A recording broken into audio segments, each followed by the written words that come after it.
السلام علیکم ناظرین، آج کی کہانی ہے ایک قاضی صاحب اور مرغی فروش کی۔ کہانی شروع کرنے سے پہلے آپ دوستوں سے گزارش ہے کہ ہمارے چینل کو سبسکرائب کریں اور ساتھ ہی بیل آئیکن پر پریس کریں۔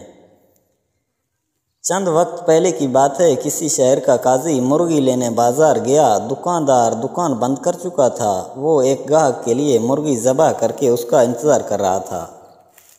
قاضی صاحب نے کہا، یہی مرغی مجھے دے دو۔ دکاندار نے کہا، میں مرغی کے مالک کو کیا جواب دوں گا؟ قاضی صاحب نے کہا کہ گاہک سے کہہ دینا کہ مرغی اڑ گئی، بات بڑھے گی تو معاملہ میرے پاس ہی آئے گا۔ دکاندار نے مرغی قاضی صاحب کو دے دی۔ کچھ ہی دیر میں وہ گاہک آ پہنچا جس کی مرغی تھی۔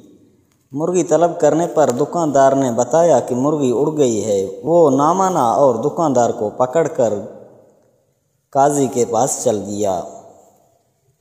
راستے میں دو افراد جھگڑ رہے تھے۔ دکاندار بیچ بچاؤ کرانے لگا تو اس کی انگلی لڑنے والوں میں سے ایک شخص کی آنکھ میں لگ گئی، جس سے اس کی آنکھ ضائع ہو گئی۔ وہ یہودی تھا، سو وہ بھی اپنا معاملہ لے کر قاضی کی طرف ساتھ ہی چل پڑا۔ دکاندار بہت پریشان تھا کہ مرغی کے معاملے میں تو قاضی صاحب بچائے گا، مگر اس معاملے میں کیا ہوگا؟ دکاندار سوچ سوچ کر اتنا پریشان ہوا کہ اچانک ہاتھ چھڑا کر بھاگا اور مسجد کے مینار پر چڑھ کے نیچے کود گیا۔ نیچے ایک بوڑھا شخص کھڑا تھا۔ دکاندار سیدھا اس پر گرا اور وہ بوڑھا شخص وہیں مر گیا۔ مرنے والے بوڑھے شخص کے بیٹے نے دکاندار کو پکڑ لیا۔ جب اسے پتہ چلا کہ اس دکاندار کو قاضی کے پاس پیشی کے لیے لے جایا جا رہا تھا تو وہ بھی ساتھ ہی چل دیا۔ معاملہ قاضی کی عدالت میں پہنچا تو سب سے پہلے مرغی والے گاہک نے اپنا مقدمہ درج کروایا۔ مرغی ذبح کروا کر گیا تھا، اب دکاندار کیسے کہہ رہا ہے کہ مرغی اڑ گئی؟ بھلا مری ہوئی مرغی کیسے اڑ سکتی ہے؟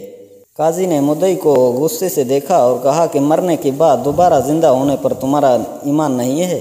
یہ سن کر وہ ڈر گیا کہ کہیں کفر کا فتویٰ نہ لگ جائے۔ اس نے کہا، بالکل مرنے کے بعد دوبارہ زندہ کیے جانے پر یقین رکھتا ہوں۔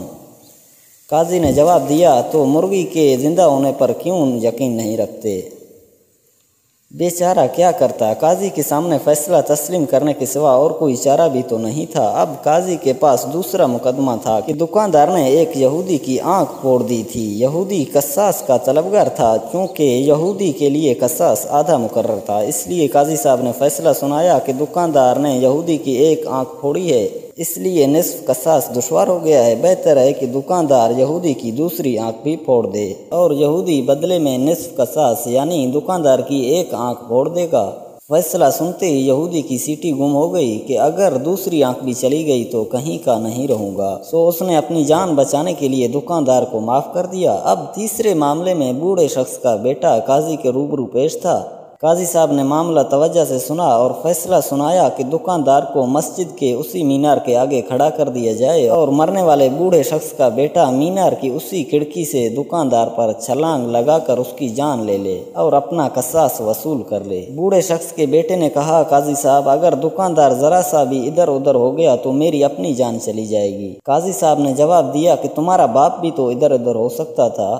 اسی طرح قاضی صاحب نے مرغی فروش کو تینوں مقدموں سے آزاد کر دیا اور قاضی نے ذہانت کی استعمال کر کے مدعیوں کو بھی فیصلہ ماننے پر راضی کر دیا۔